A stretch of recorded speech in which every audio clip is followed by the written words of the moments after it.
Hey Liam, so obviously this weekend was a big week for you guys, as an offensive line and as a unit. I mean, just talk about y'all's performance as a whole and just kind of how you were able to get both the run and the pass game, going a little bit. Yeah, I mean, obviously it was a good weekend for us as an offense and as an O line in particular. We knew kind of going into the week, and especially kind of 2 weeks leading up to the game that we needed to step up and we needed to kind of take control and try to take charge of the game and really set the tone for the team. It was going to be a challenge. We had a lot of respect for the South Carolina defense, especially their defensive line. But we rose to the challenge and we had our best game so far. And that's something that now we got to keep building on and take the next step going forward this week. Hey, Liam, were you at all surprised about TJ's execution? Can you speak to how he was managing the team and the huddle down the field, etc.? And just the idea that a true freshman can come in and play like that in his first game, was that surprising to you? It was impressive for sure. He really rose to the challenge. He got his opportunity, and he wasn't afraid, which was really the most impressive part. By no means did he play a perfect game or anything, but what was impressive to me is when he did make a mistake or something, he didn't really get set or get upset about it, or he just kept looking forward, which is what you need. So it was really impressive, and I'm happy for him, and yeah. And Liam, throughout this season, I mean, what has it been like behind the scenes for you guys, knowing that each week it seems like you have a different starting lineup, whether it's a tackle or guard or wherever. I mean, what's the conversation like preparing for that and knowing that, I don't know, supporting others as they step into roles? Yeah, on the O line, obviously we've had different guys having to rotate in pretty much every game, and kind of across the team, it's been like that too. As you see, TJ had to step up this last week, which is kind of the mindset that we have to have is just next man up. Coach Craig from the first day that we were in here for fall camp, he said that there's like everyone in this room is going to have to contribute. Everyone in the offensive line room. Not it's the starting five from the first game. It's not going to be the starting five for the entire year. Guys are going to go down. Stuff's going to happen. And guys have stepped up for us. Cam Wire and Charles Turner both have done a good job stepping up, and hopefully they'll be able to continue to do so. And who knows who else will have to have their name called. And to follow up with that, what have you seen from Cam Warner? Like, what's he like, and what are his skill sets to stepping into this role? Yeah, he's really risen to the challenge. He's not only is he stepping in, but he's been banged up. He's not 100% healthy himself, but we need him, and he played a great game this last week. He played great against Vanderbilt. It's really exciting to see a guy like that who maybe wasn't projected to be in the starting five to start the year, but like I said, Coach Craig is always telling us that guys are going to have to step up, and he's certainly one of those guys. So hopefully he'll be able to continue to keep doing so. Hey, Liam, Wilson Alexander from The Advocate. Eli Ricks now with 3 interceptions this season. Was he having that kind of a fall camp that would make you think he'd have such good, so much production this early as a freshman, or is this sort of something that's come along more recently? He's a kid that when I first got here, he's someone that stood out as he's got all the physical tools. He really is a special athlete.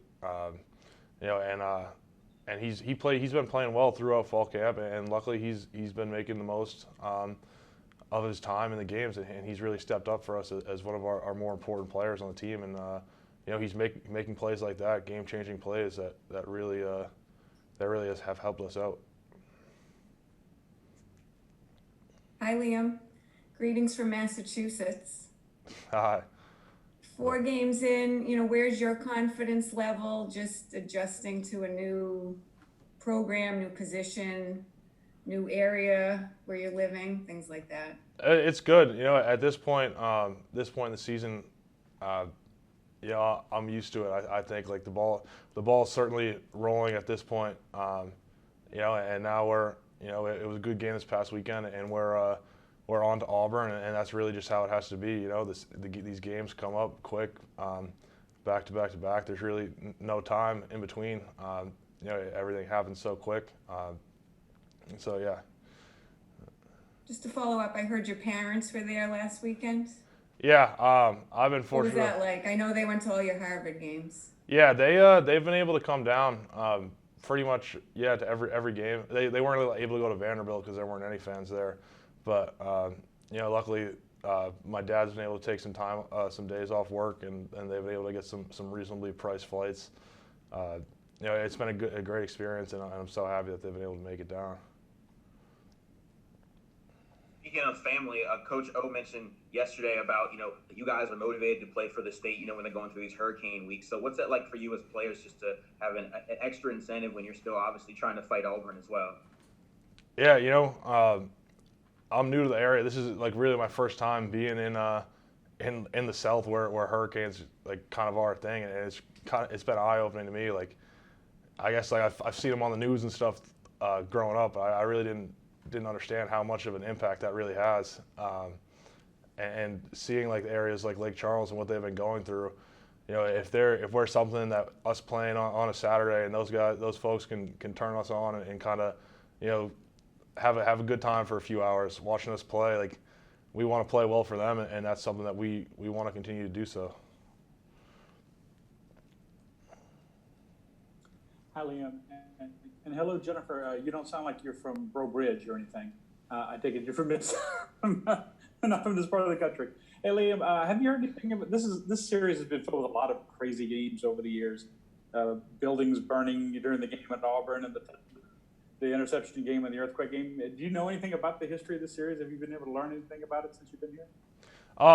Yeah, I mean, people have talked about it since I've been here, that for some reason or other, LSU Auburn is always a huge game. That it's always exciting. Even going back to last year, it was a great game for LSU, and I'm grateful that I'm going to be able to be a part of it, and hopefully write another successful chapter in the series for LSU. But we'll see. We're going to get their best shot, and they're going to get our best shot. So. Hey, Liam, Jacques Doucet from WAFB. Typically, when you take a true freshman to Jordan-Hare Stadium, 90,000 people, that'd be something to really get prepared for. Obviously, there won't be that many fans, but still, how do you prepare for to take him on the road and, fans against him and kind of, I wouldn't say a hostile atmosphere, but I think you know what I'm getting at.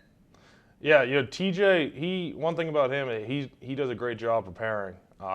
And as not only him, as does Myles and Max and everybody else in the quarterback room.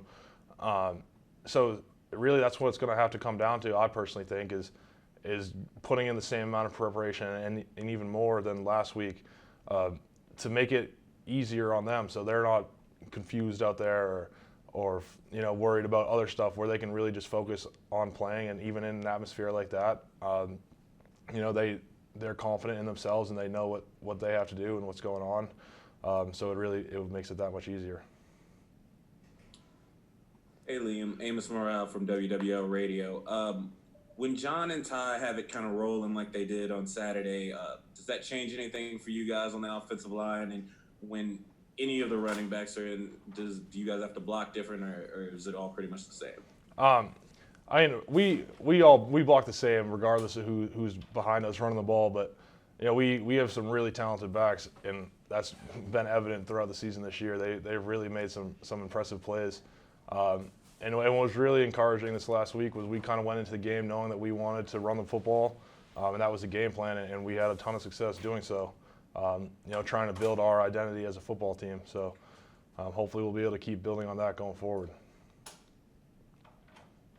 Yeah, that was kind of my question. But just to add on to that, how was it, Liam, being able to have such a balanced attack? And what was the key part you think the offensive line was able to take away from Saturday's game? The biggest thing is we knew going into the game that that's what we had to do. That was the game plan, and that's what we wanted the game plan to be. We want to be one of the key units on the team where we can be sort of like the backbone of the offense, and we know, everyone knows it, when you're running the football well, it opens up the pass game that much more, and especially with a freshman quarterback, TJ, it makes it that much easier on him, take some pressure off him, and luckily we were able to have success doing so. Hey, I was kind of my question, but just to add on to that, how was it, Liam, being able to have such a balanced attack, and what was the key part you think the offensive line was able to take away from Saturday's game? And Liam Brooks, again, from the Advocate, Ed Ogeron said a lot of those runs came off the tags and RPOs. I mean, how much is that, in your transition to this offense, how have you seen that work from your perspective? And, I don't know, how often do you guys see that in the game? Yeah, I mean, that's just a part of the system, really. And a reason for that is just it kind of keeps the defense honest. Even though they know we're trying to run the ball, they can't just load up the box and put everyone there, because if they do that, we're just going to have like a quick route off of the run, and they're going to be vulnerable there. So yeah, that's definitely a big part of our offense, as you saw this past Saturday. Is there a responsibility for you there? Honestly, no. We know that there's like pass tags on our run plays, but we block the same. Honestly, I don't know if it's going to be a run or pass on those plays. It's really on the quarterback to make the read. Hey, Liam, I got a couple of questions. Just how much have you interacted with Myles since TJ was named the starter? What are his spirits? Are you able to kind of joke with him about, hearing footsteps on his job, et cetera? Is he, taking it in stride? And then secondly, what do you see in the Auburn front? They were pretty tenacious last year, had one of the best defenses against LSU. This year, they seem to be down a little bit, though. Yeah, so on Myles, as good as TJ played, Myles is our guy. And he knows that, and I've said that to him. He's in here every day, obviously getting treatment, and I'm always talking to him. He's just as happy for TJ as anyone else. That's just who he is. But he knows that it's still his job. And having TJ behind him, now knowing that TJ is capable, he's a good player. It's gonna hopefully light even more of a fire in Myles. And knowing that there is competition there, but it is his job. And then onto Auburn. Yeah, they definitely had some crazy players last year. After seeing some film from last year's game already, so a couple of those guys graduated, but they're still a pretty good group up front. And it's Auburn. Like they're a good team. It's going to be another challenge for us as an offensive line, dealing with their defensive front. So all we got to do is, we started yesterday, and then kind of keep building on our preparation today and throughout the week, and then be ready to go on Saturday. We'll wrap up with Glenn. Hey, Liam, obviously Terrace Marshall's been on a pretty historic tear here through 4 games. I mean, just from an offensive lineman's perspective, have you ever seen or heard of any kind of a start like this to a season in recent memory? No, I don't know. He's been so impressive. He's a hell of a player. He's definitely one of the best players, if not the best player on the team. And he's an absolute game changer for us, having a guy like that who's capable of scoring a touchdown on any play from anywhere on the field. He's a matchup nightmare for other teams, and his versatility of lining them up pretty much anywhere, and him being able to do so many different things is huge for our offense. And I expect to continue seeing that throughout the rest of the season. I don't think it's just like a hot start. I think that's who he is as a player. So. Thank you. Thank you.